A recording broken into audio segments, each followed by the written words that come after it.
Yeah, don't align yourself. You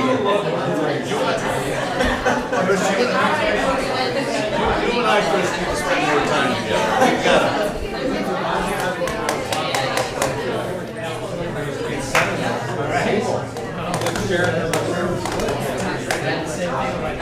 John, we gotta get you a blue tie. I know, that's weird.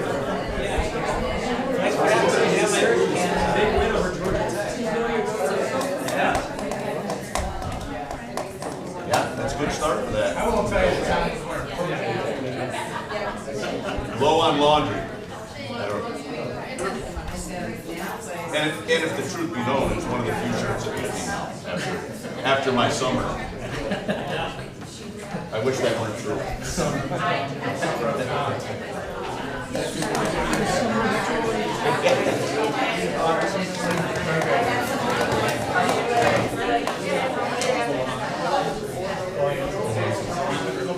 Oh yeah, my feet hurt too much.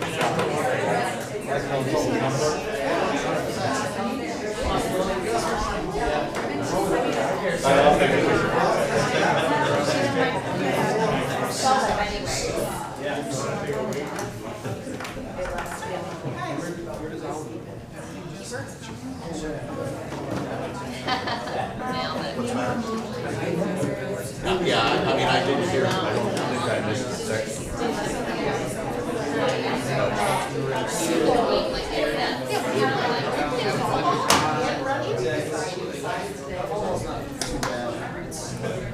Casey, did your 49ers win? I didn't see that. What was the score? Yeah, 32. I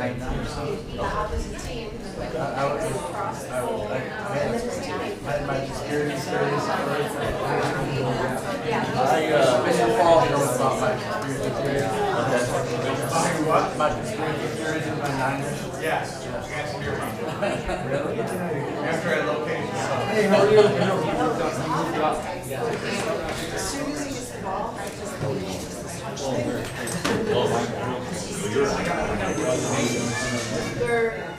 they're going to run really strong. Alarm for 6:30? Good evening. I'm showing 6:30, so we'll go ahead and call our meeting to order. Welcome everybody. From there, I'd like to request a motion to move to executive session to discuss the employment of a particular person or persons. Second. All those in favor? Aye. Aye. Opposed? Abstentions?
pledge allegiance to the flag of the United States of America and to the republic for which it stands, one nation, under God, indivisible, with liberty and justice for all.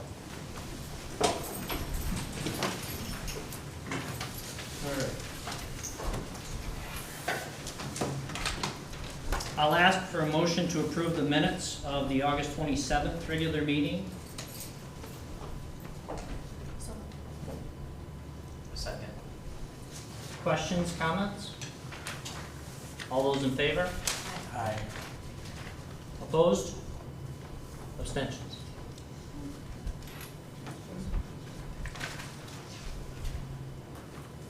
I don't have any presidential comments to provide at this time. Mr. Chair.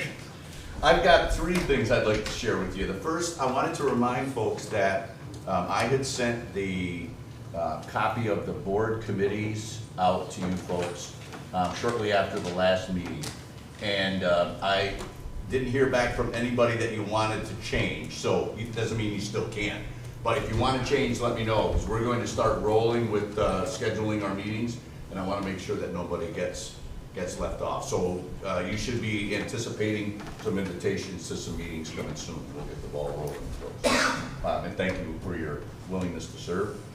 Second is the capital project. You know, we've updated you fairly recently about some of the items that have been completed, some of those items that are left. One of the most obvious ones that is left is our press box that is down at Butts Field. We had some issues with the placement of the steel structure. One of our goals in putting the press box, getting a new one, is centering it on the 50-yard line. And when the structural steel was placed, it was actually centered on the 43-yard line, which was unacceptable to us. And so once that was discovered, we started conversation with the manufacturer, who's also responsible for the placement of it, but with our construction managers and our architects. And we come to what we think is a very certainly acceptable and reasonable conclusion. So what you will see over the next month is that they'll be extending the existing structure that will allow the press box to be placed at the 50-yard line. On the opposite end of that, we're going to realize about 180 square feet of a platform that we have already had a million ideas, ways that we can use it to make it special, whether it be alumni groups or pet bands or special nights to have some of our Hall of Fame people attend. And so we'll make the best of that. The only downside to it, obviously, is that it's going to take us about a month. But I think I've said to you before, we'd rather do it right and do it quickly. So we'll have that as soon as we can. But wanted to let you know, because I'm sure, especially with the athletic contest starting to take place down at the field, probably we'll get some questions, and now at least you'll have the ability to answer those questions if you so see fit. We also have work that's being done after school that continues work in the bathrooms in the elementary and the high school. There's still site work being done outside. The lights in the parking lot over at the intermediate junior high have been erected now. They're not wired yet, but they will be here any day. And so the work will continue until we can put a bow on it. But we're nearing the end, which is exciting. There's also in the gymnasium at the junior high school, that's where the painting has begun to make it look like our gymnasium here at the high school. So a lot of good stuff. We did a lot of work this summer. Thought that some would move into our school year, and now we're anxiously awaiting the completion of it. So thank everybody in the district for their patience and their understanding. Really think it'll be a nice product when we're all said and done. Questions about the capital project? Is there a meeting or a discussion that's going to take place with the extra money, the extra funding? There will be, yeah. It won't be any time within the next week or so, but we'll get one on the books. We're not quite sure because what that number is going to be yet, but when we do, we'll be able to have conversations about it. The last thing I wanted to share is one of the things that we've been working on, and you can see I've got my running shoes on. Is the dismissal over at the elementary and the intermediate junior high schools. We made some modifications to the schedule that we talked about last spring, and I kept you up to date with some text messages the first few days of school. Where we are compared to where we started is night and day. Our staff has done a great job. Today, we actually hit our mark in terms of getting the buses out of the intermediate school for the first time, which is something that we've done. We've made some minor modifications to when our walkers come out of the building or when those children who are being picked up come out of the building. So what that's allowing us to do is better move traffic. One of the things that we really faced early on was at the elementary school, we had Central Park Place open from 3:10 to 3:40, but the students weren't being released till 20 after. And that 10 minutes before the kids came out, it became a traffic jam. Wednesday, if you would have seen my face, it would have been the color of this folder. I can't say enough about how respectful and cooperative our families were and continue to be, because we're not perfect yet. But the length of the wait for people that get there when we've asked them to is really manageable. And I will say without a doubt, I don't mind if it takes a little bit longer if it continues to be as orderly and as safe as it is. Because we do not have now kids at the intermediate junior high school running between cars, and it's not at all hectic, which it's been for years and has always been a concern of boards in the past and certainly administrators and staff. So we will continue to fine tune. I can't say enough about the building folks, how flexible they've been and how cooperative they've been to try to make it the way we all want it and expect it to be. So thank you to everybody for that. Questions about that? Thanks to the staff, people I've seen in the parking lots, thanks for pitching in. Yeah, yeah. Many hands, right? Right, and that's what I have. Okay. That brings us to our board presentation. Yes, we've got Mr. Pasquarella from the mighty Homer Elementary School, and he's brought some of his colleagues with him to give you an update on our summer programming. All right, so good evening, board, district administration in the back, and of course our audience. I would like to take a minute though, just to share with our new board members and those people that are here. We're really particular about our language, and I want to be clear with you all about that. We no longer use the phrase summer school. For many of us, has a negative connotation, so we're talking about summer program. It's an opportunity for our kids to continue that learning process for them in the summer and to continue to build upon that. So with that being said, I'm going to walk you through a couple things.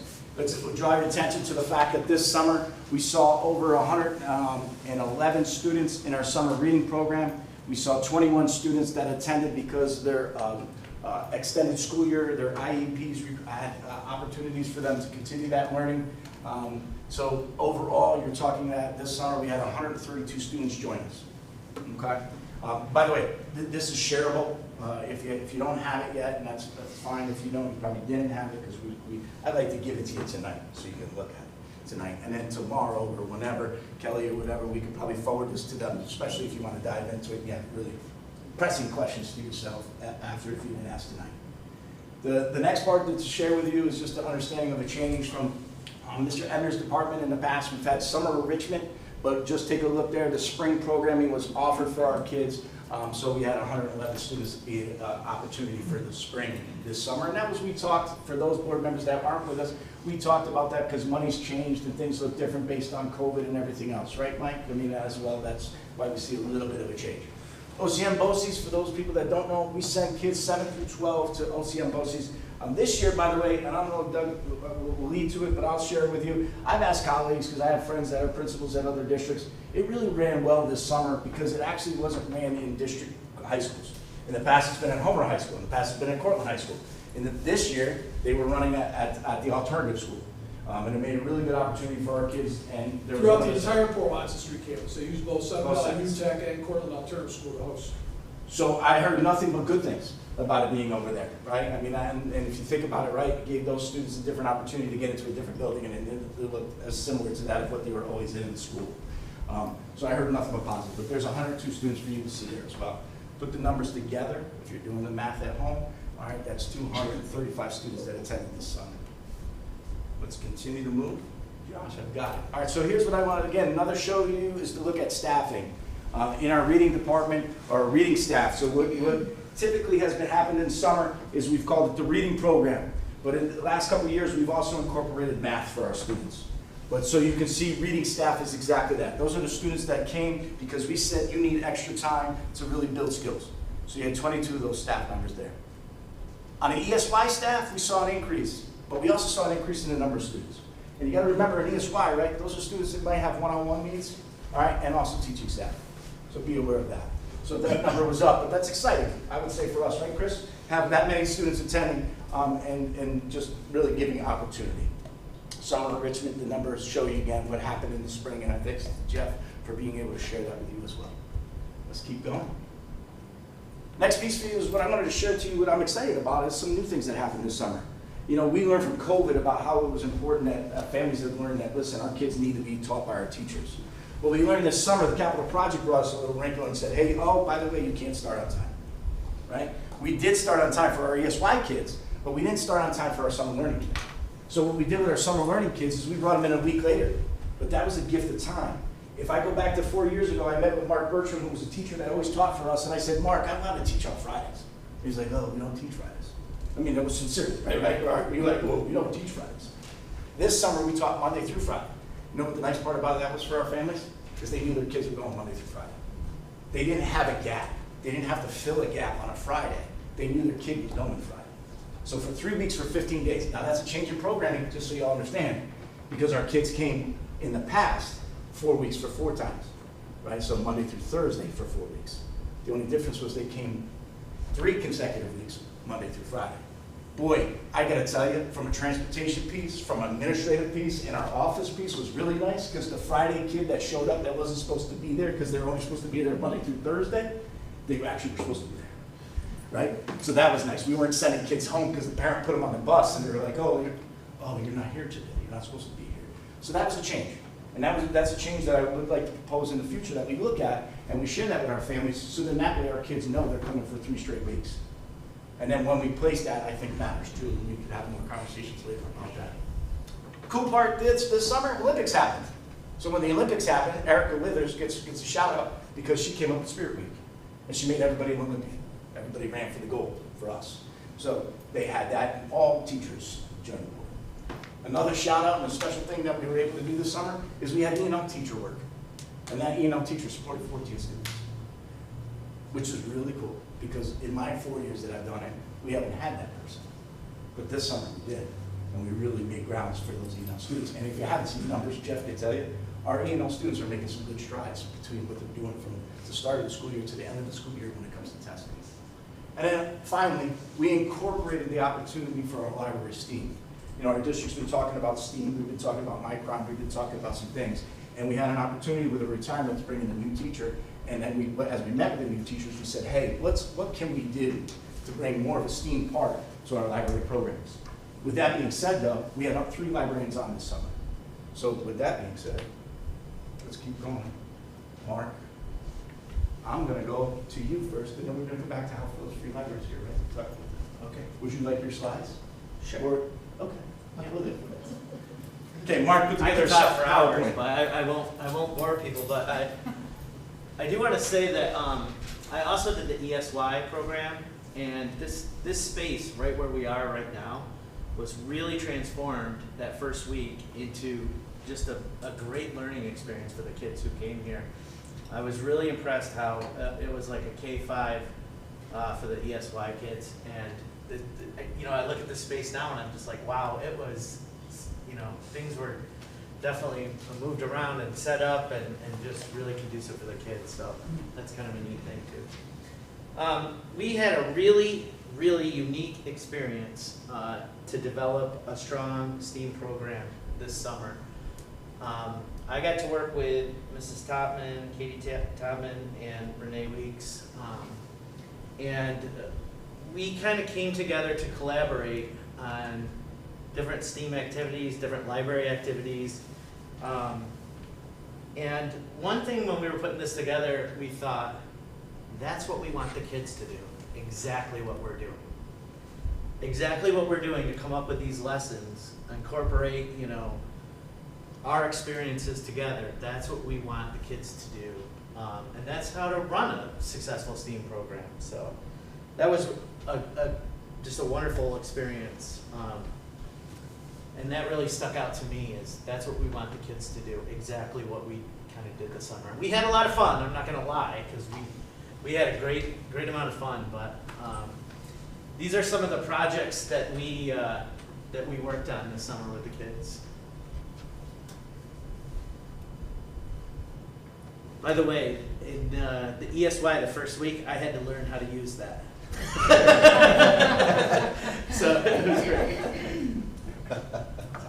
We made rockets out of tanagrams. We built birds. We built binoculars to go bird watching. We played different games, different STEAM games. It was a great experience. We did reading, of course. Here's our ornithologists, our bird explorers.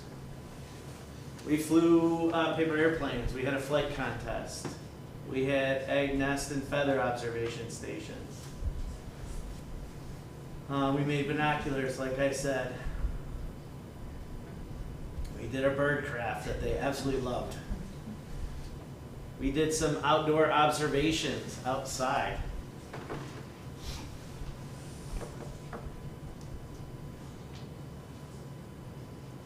We did some story times, and with, of course, puppets.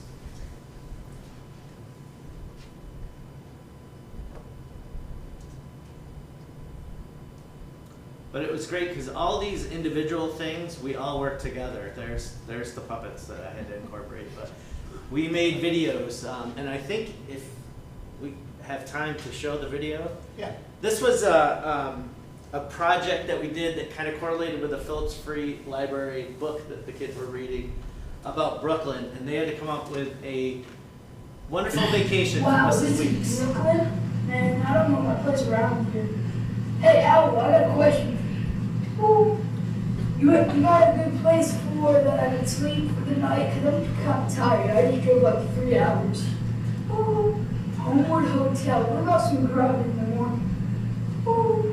Sunny day in Brooklyn doesn't sound bad. What about a nice park that I can relax at? Brooklyn Park. What about a library? Central Grave.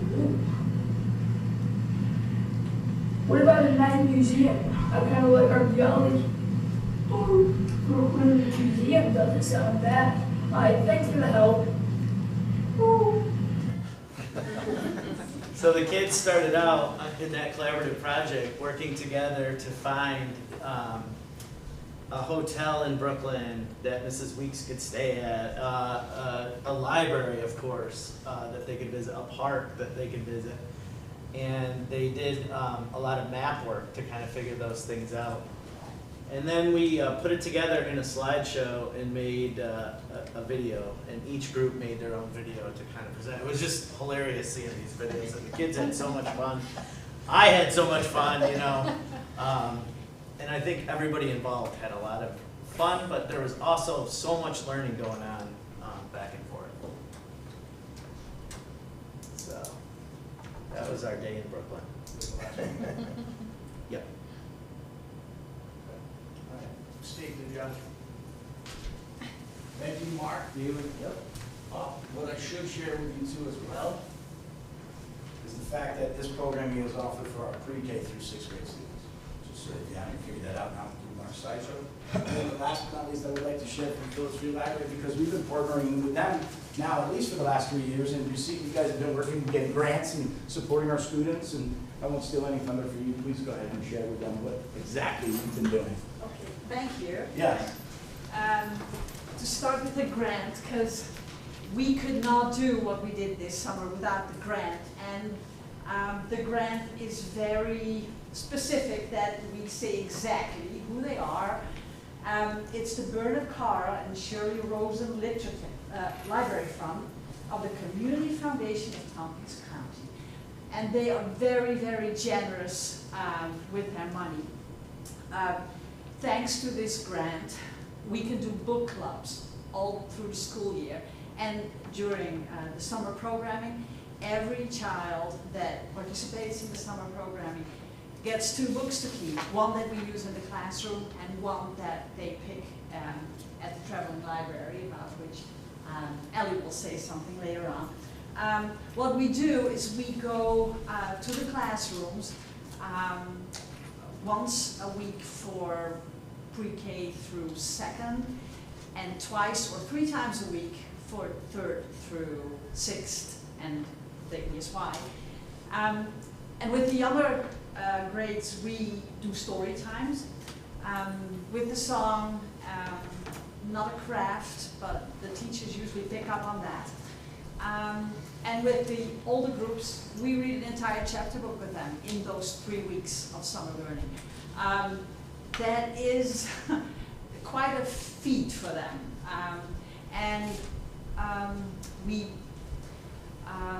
We try to have everybody read as much as they want and can, but it's always on a voluntary basis. If they want to read just 1 word, they read 1 word. If they want to read one phrase, and some want to read a whole page, and that's fine too.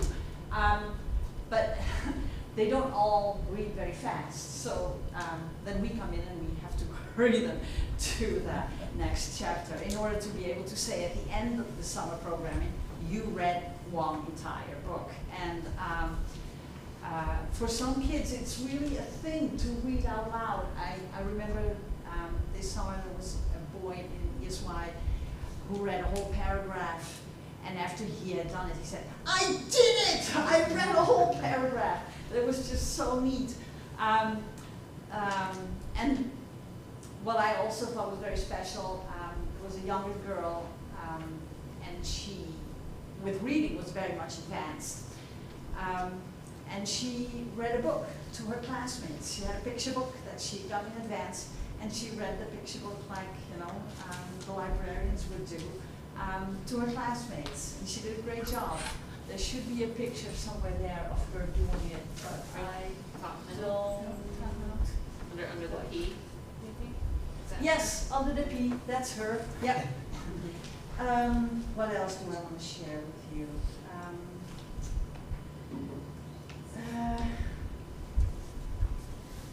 Well, I think it's wonderful that we can do this from the library at the school.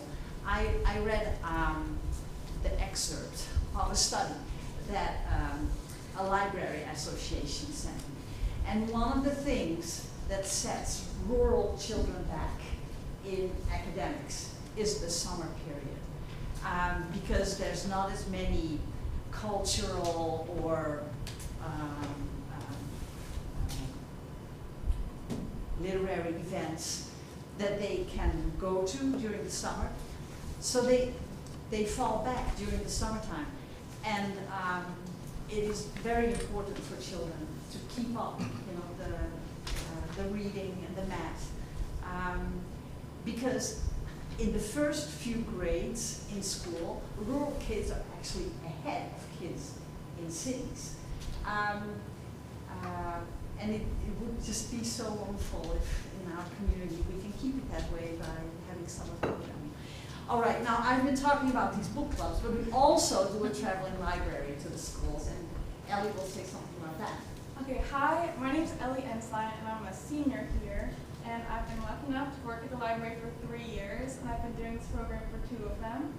And truly, I see a difference week to week, but not only that, minute to minute, and with how fluid they are with reading, how confident they are, and the words. Some kids, they need help the first time or the second time when they say a word, but truly, in the next few minutes, if they see it on the page, they know it and they're confident and they read it right in a sentence. And to me, that's one of the most amazing things that I've seen working at the library. And the kids are so excited to be there. We can hardly keep them for instructions before they run to get books, and they're so excited to choose. And if they request a book, we'll try to find one like that, and they get so excited. There were these 2 girls this year who are best friends, and every week they pick out the same book, and they read them together, and they have so much fun. And I just love being there, and I can really see how much of a difference it makes over the summer. So, I say in the summer, but again, this partnership starts in the fall. You're communicating with me to talk about what's happening and what we can be doing. And then the other thing is what has been really great over the last 2 years, they're literally giving a book to the kid. They're going home with that book. They're picking a book that is appropriate for that grade level, and then what they've been trying to do is pair that with the teachers and their instruction. So that's been really powerful. Our partnership the last couple of years, and again, we've talked about it, COVID saying as well, the fact that our kids now understand, and this was the neat part, I think, was the collaboration for the fact Also, that we had yeah, you both there, because the resources are in our school, but the same resources you can find at the library and more, right? So I think that partnership really set us off this summer, so thank you both, and for Mark, for the team that can't be with us tonight, and of course, I know Sarah also is with you too as well. Oh, yeah. But the work that you guys do is we can't say enough about how great that's been for us, so thank you. thank you. Thank you. All right, I always talk about it, I always put it in the slide, but the next one is what Mike Falls has, I think, started this tradition, right, Mike? Is the annual ice cream social that our kids come to, and I was fortunate enough to get myself away from it. All right, I had, if you can see in the picture, Mrs. Hammis was in that day, I was down at Yankee Stadium, but she was able to take over it. But it just becomes a thing that our kids look forward to. It's the last part for our summer learning kids, that's how they celebrate the last day with us, is that they have ice cream, and we extend that with our ESY kids too as well. And it's just a great day, right? Just, I mean, again, I always say breaking bread is always a good thing, because you catch people at a different opportunity at a different time. And by the way, that's sponsored by our staff, right? Our staff puts that on. Everybody brings in a sprinkle, brings in M&M's, brings in something, they add to that, and it's just neat to watch, right? That event that takes place in Unfold. So that's the ice cream social. And then just some information here for you, which Doug has put together so you can understand about what our kids did, how many courses, it says 53 courses were first-time credits for health, economics, and government. You can kind of read through about what they broke down and did their work for. Doug, did you want to speak to any of those points? Well, a lot like what you identified happened, pre-K through 6 happens at regional summer school. We still call it regional summer school, so if you cringed when I said that, I apologize, right? There are kids who are certainly trying to catch up, but there are students who are trying to get ahead, right? And that's the excitement why we call those two differences out. 53 students work to get ahead, first-time credit, health, economics, and government. Students came back though and recovered 111 courses, the 111 credits outside of those 53. So I mean, that's important as well too, right? Our students who might be falling behind have the opportunity to catch up, get ahead. Our students who want to excel, find time in their schedule, have an opportunity to take a course early, open up some relief in their schedule to do some things back here that they might not otherwise be able to do. State exams still are an item for us. Regional Summer School administers state exams for us. We're not doing that on site in the summer. Rates oftentimes in the summer will look this way. We did offer 70 state exams to students. 21 of those students earned their state exam credit. Typically, a student who takes time and prepares through the summer school program has a better shot at passing that summer exam. Some students will try to go it alone, don't find quite as much success. No summer driver ed. No summer driver ed because it's in the school year. That's right. I had to delete that slide. Thank you. And my administrative team knows I would say this, but I would be remiss if I didn't say I'd be remiss, so I'll say that, but I'd be remiss if I didn't say this doesn't happen by accident. Besides the teaching staff that worked and you saw the numbers, right? It's the buildings and grounds that had to move us into here the day to get started when we were actually thinking we were going to be at the L, to move us back to get over there, the transportation coordination, right? All the Tana and the crew that's over at the L, those things don't happen by accident. But the last part I will say to you, by far, the smoothest summer we've ever had. When I talk about, I can get real emotional with you, but when we talk about behavior, meeting kids' social emotional needs, my office was never happening, which says a lot about what we've been able to do over the last 4 years, and I mean that sincerely, from our staff to build relationships with kids, to figure out how they need to be supported. It goes back into the fact about Mike being fair and understanding that we need to make sure that we're hitting their kids' needs, and as you saw the ESY numbers, kids having the needs that they need, and Chris, right, us being as teams talking about what does a kid need when it comes to either one-on-one or teaching. So this is no accident, by far the best summer we've had. Would you agree? Yes. Yeah. So, any questions? Because again, you've got a lot of information in a short period of time, but I do turn it over to you that you could always ask questions later. Go ahead, Amy. what grade is it that are you still walking the students over to the library to help to fill out the cards? And what grade is that you're doing that?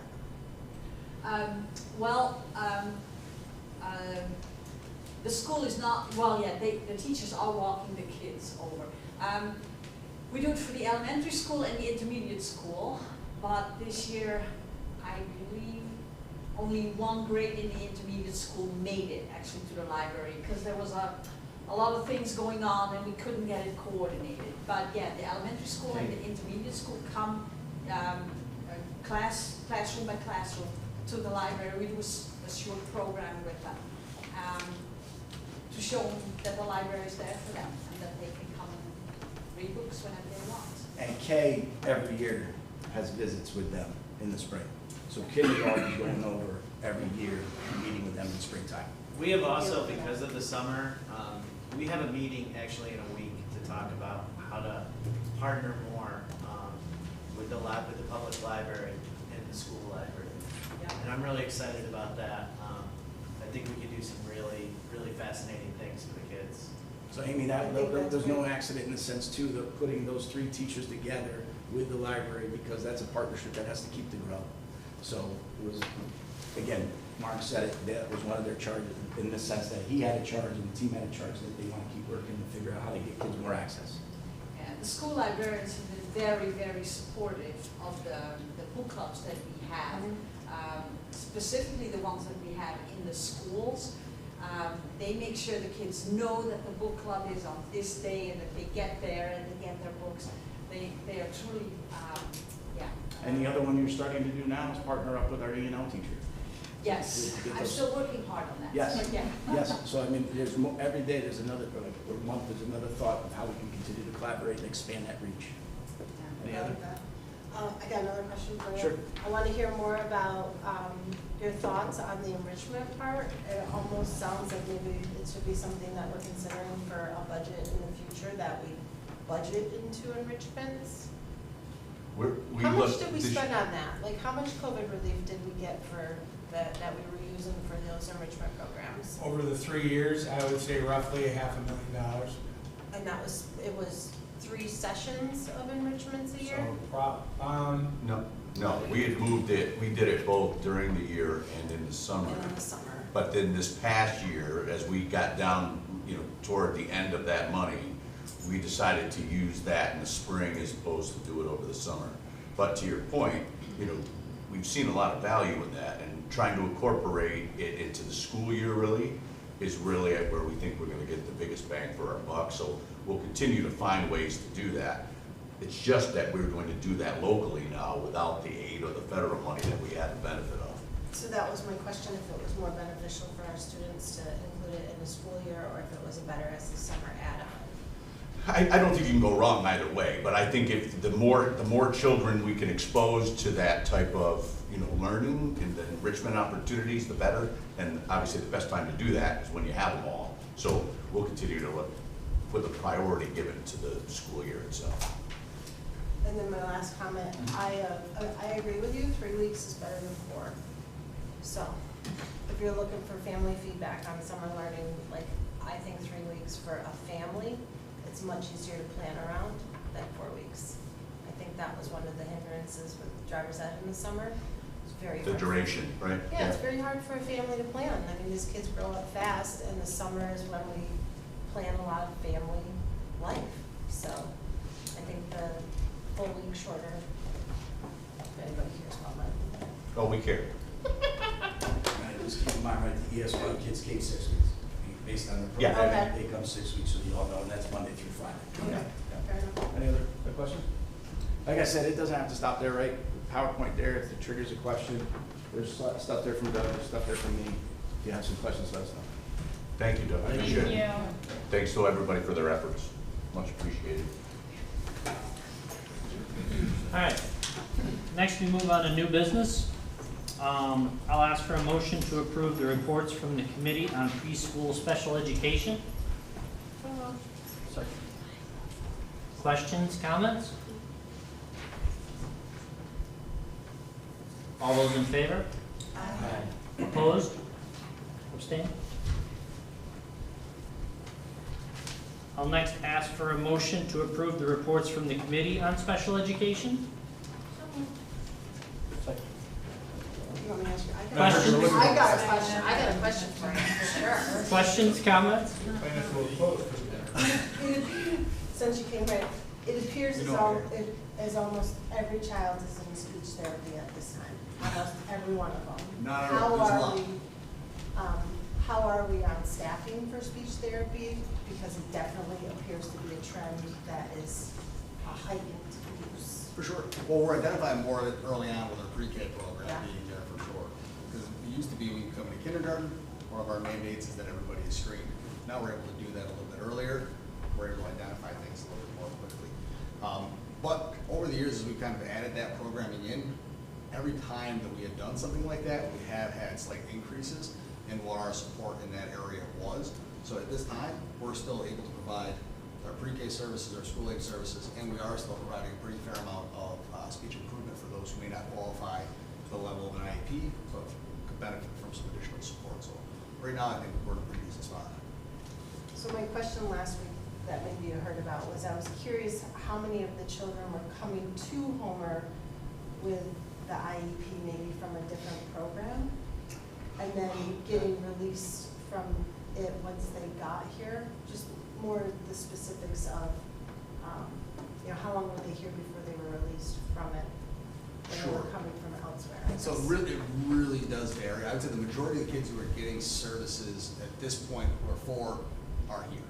We will have another handful, maybe a few more who are outside of our program who will also continue to get services. And then obviously our 3-year-olds would be in daycare settings, homes, et cetera. So all of those are getting services through countywide providers as well. Where you see a lot of the change going into that kindergarten is one, those are some of my favorite meetings of the entire year, because the progress that you get to see from some of those little ones is significant.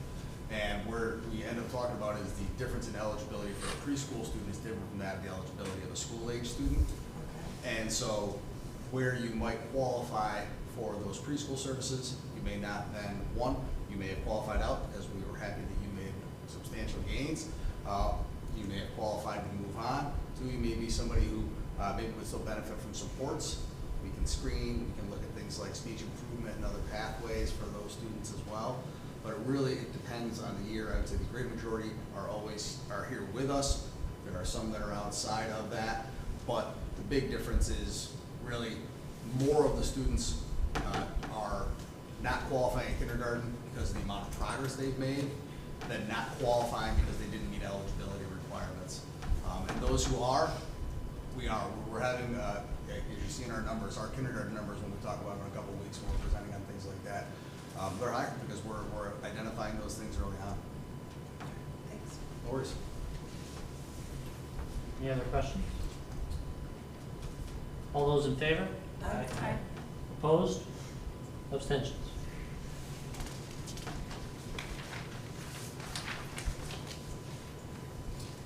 Brings us to personnel. Motion to approve personnel as recommended by Superintendent Turk. Second. Questions, comments? All those in favor? Aye. Opposed? Abstentions?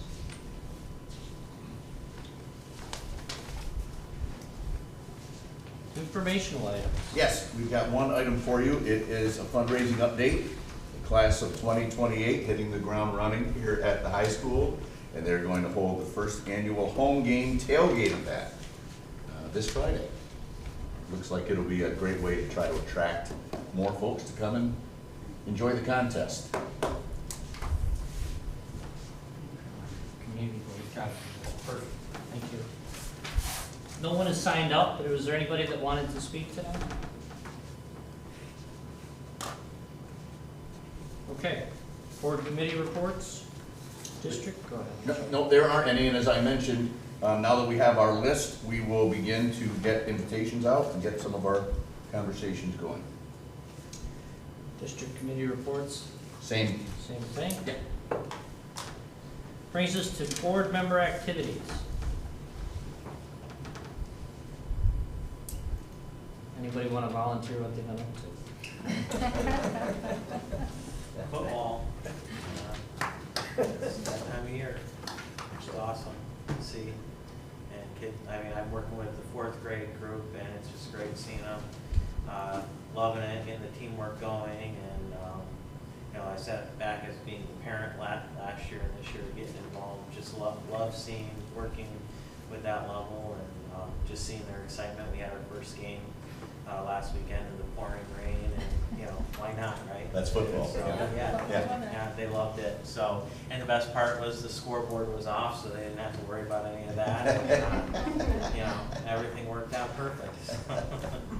But it's a great time of year. You also just see kids, everybody, you know, seeing the buildings back to life, seeing everybody excited, you know, before the dust settles and you know, things get, you know. But it's great seeing all the buildings and seeing staff happy and participating, and you know, being part of the caravan driving through and seeing. It's great seeing the all, you know, everybody working together, happy faces most of the time, and you know, it's awesome. So it's a great thing to see. So.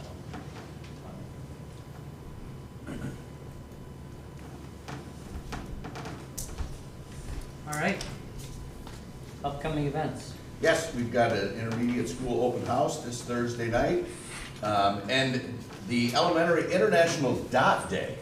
For those who don't know, International Dot Day actually is Sunday, but our elementary staff is going to be celebrating on Monday. It's after a book written by Peter Reynolds called The Dot, and there's a huge number of activities around the book that our elementary folks will be doing. The book itself celebrates acceptance, courage, and creativity. So if you have time, I'd love to see you stop in and do the dot with the elementary staff on the 16th. And that's what I have. That's what we have. I'll ask for a motion to adjourn. Second. All those in favor? Aye. Opposed? Have a great night. Thank you. Yeah.